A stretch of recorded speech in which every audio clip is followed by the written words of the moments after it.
안녕하세요. 오늘은 영화 우리가 끝이야를 재밌게 다 본 이후에 나누는 이야기를 준비했습니다. 사실 영화 자체가 재미있는데 요즘 진행되고 있는 아주 큰 규모의 소송 때문에 더 유명해지고 있는 영화죠. 주연 배우인 블레이크 라이블리와 라이언 레이놀즈 부부가 원래 계획에 없었던 스킨십이 등장했다면서 성희롱이 있었다라고 주장을 했고요. 저스틴 발돈이라는 주연 배우이자 이 영화를 만든 사람은 이 부부가 자신들이 이 영화를 만든 것처럼 뺏어가려 하고 있다라고 엄청난 규모의 소송으로 싸우고 있는 상황입니다. 여론으로 봤을 때는 저스틴 발돈이 쪽으로 좀 기울어져 가고 있는 것 같고, 그동안 이 부부에 대해서 악감정을 갖고 있던 사람들이 이러이러한 이유 때문에 이 사람들이 나빠서 이런 식으로 했을 것이다 라고 되고 있는데, 과연 이런 분위기몰이와 여론을 떠나서 소송에서는 누가 최종 승자가 될 것인가는 좀 두고 봐야겠죠. 원래 이렇게 가십거리로 영화 소개를 시작하고 싶지는 않았어요. 더 좋은 소재가 있거든요. 이게 원작 소설이 있고, 이 원작 소설이 틱톡을 통해서 역주행해서 많은 미국인들이 눈물 펑펑 흘리면서 읽었다라고 유명해진 소설이라서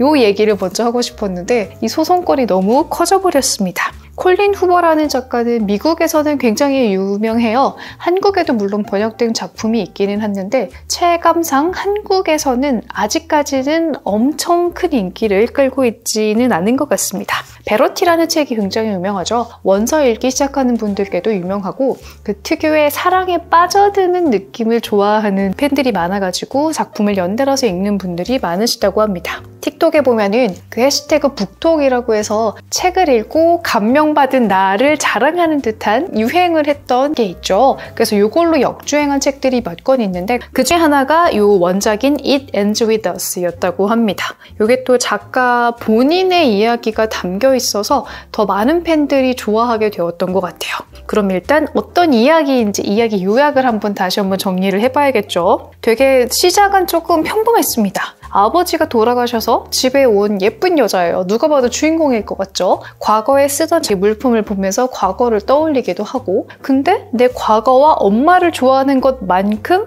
아버지를 좋아하는 것 같지는 않습니다. 아버지 장례식에 그렇게 많은 사람들이 왔는데 자기는 아버지의 장점을 하나도 말을 못하고 나가는 거예요. 많이 슬펐나? 그냥 감정적으로 뭐가 휘몰아쳤나? 싶지만 되게 사춘기 마냥 아버지 장례식을 그렇게 말아먹고 남의 집 건물의 옥상에 올라가 있는 이 주인공 릴리한테 어떤 남자가 나타납니다. 잘생기긴 했는데 살짝 느낌이 조금 이상하죠? 엄청 자아가 큰 것 같아요. 자기 의사라고 자랑하는 것 같고, 대뜸 작업을 거는 말이 나랑 같이 하룻밤을 보내겠느냐라고 너무 직접적으로 물어보죠. 여기에서 바로 넘어가지 않고 대차게 거절을 합니다. 오, 릴리 좀 매력 있는데? 이 생각을 해요. 그리고 나서는 자신의 삶이 다시 정상 궤도로 돌아옵니다. 자신의 꿈이었던 자신만의 가게를 오픈을 해요. 이 낡은 가게를 맞추고 있는데 어떤 여자가 명품백을 싹 들고 오면서 정작 자기는 알바로 일하고 싶다고 얘기를 합니다. 살짝 돌아있는 사람은 아예 거리를 멀리 두거나 아예 제대로 베프가 되는 게 인생이 편하거나 재밌어지는 길입니다. 릴리는 자신의 베프로 이 여자를 선택을 하죠. 이렇게 친해지면서 자기 베프의 남편도 만나게 되고 이 베프의 오빠도 만나게 되는데요. 이 오빠가 옛날에 만났던 약간 잘난 척하는 의사였습니다.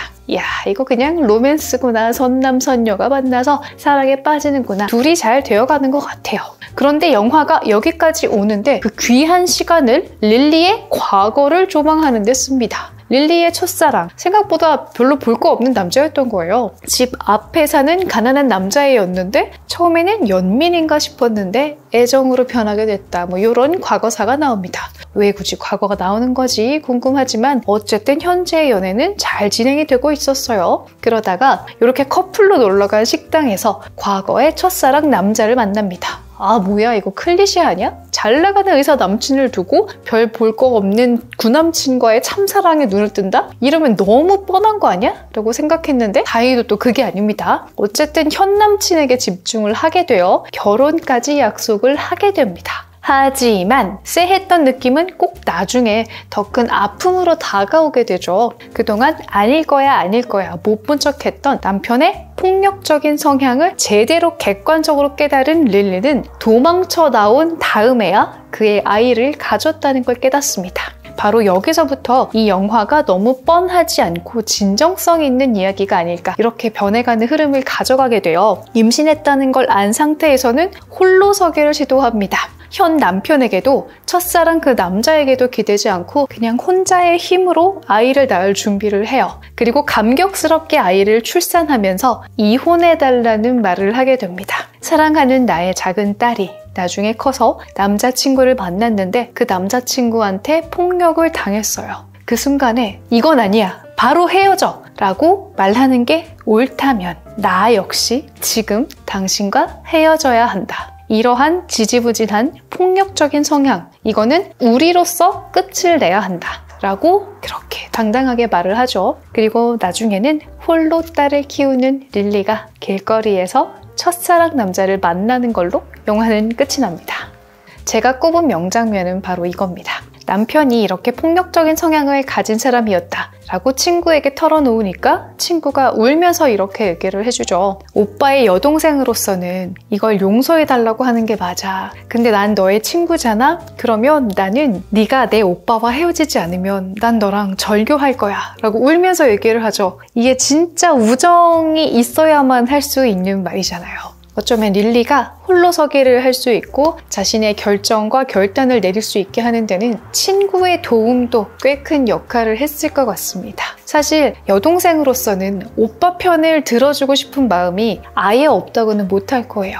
근데 그걸 떠나서 릴리라는 사람 자체를 사랑한다면, 그녀의 친구라면 이런 말을 할 수 있어야겠죠. 솔직하게 하지만 옳은 말을 해줄 수 있는 친구가 있다는 게 진짜 도움이 되고 필요했던 것 같습니다.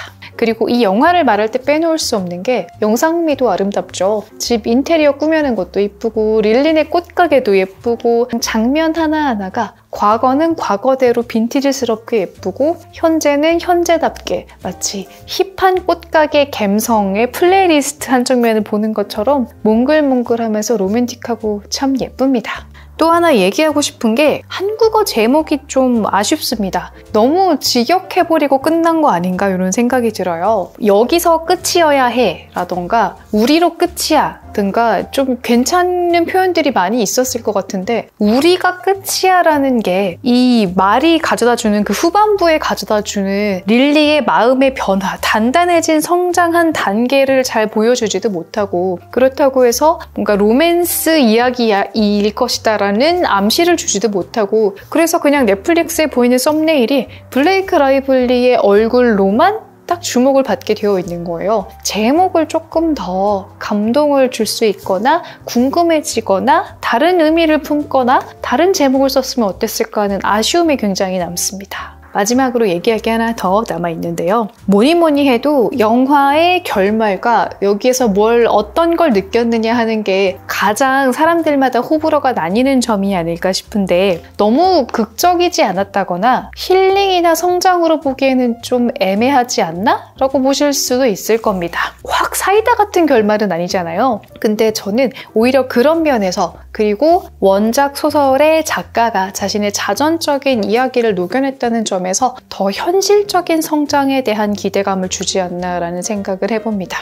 실제로 교제 폭력으로 상처를 입은 분들이 보이는 여러 가지 반응들이, 물론 직접적인 협박이나 두려움 때문에 이 관계를 이어갔다라고 하시는 분들도 있지만, 폭력적일 때를 빼면은 나한테 너무 잘해주기 때문에 이 관계를 끝내지 않았다라고 이야기하시는 분들이 꽤 되는 걸로 알고 있어요. 이 사람의 장점과 단점, 세상에 단점 없는 사람은 없으니까 단점은 가끔씩 폭력적이 된다는 것. 하지만 그걸 제외하고는 직업이 괜찮다던가 너무 나에게 다정하다던가 나는 이것보다 더 좋은 사람을 만날 자신은 없고 이 사람이 그래서 내 운명인 것 같아서 끊지 못하는 사람들이 꽤 많다는 거죠. 건강하지 못한 관계를 지속하는 데에는 물론 계속해서 폭력이라거나 폭언을 하는 그 가해자도 문제겠지만, 이걸 끝낼 수 있을 때 끝내지 못하는 마음가짐도 좀 돌아봐야 될 점이 있는 것 같습니다.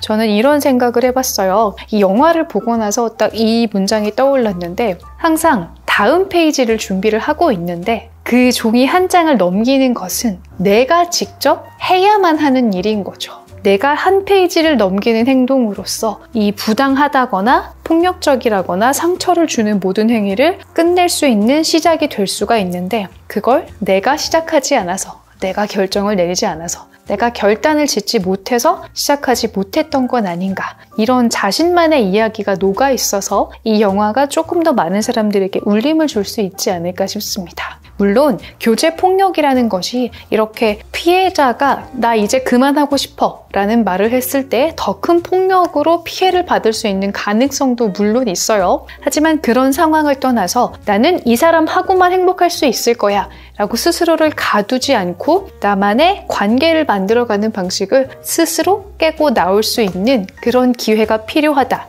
라는 점에서 같은 실수를 저질렀던 적이 있는 사람이라거나 같은 상황에 놓여 있는 사람들이 영화를 보면서 더 큰 용기를 얻지 않았을까, 이런 생각을 해봅니다. 오늘 영상은 여기까지 할게요. 아름다운 영상미와 울림을 주는 메시지를 가졌음에도 불구하고 개봉 이후에 주연 배우들의 소송 때문에 약간은 의미가 더럽혀지고 있지만, 그래도 원작 소설을 비롯한 영화 자체의 스토리와 메시지만 본다면 어떤 사람에게는 큰 희망을 줄 수도 있고, 나중에라도 큰 상처를 받기 전에 되새겨볼 만한 메시지를 가지고 있는 로맨스 영화였습니다. 이번 영상 재밌게 보셨다면 구독하기 잊지 마시고요. 계속해서 재미있는 이야기 들고 찾아오겠습니다.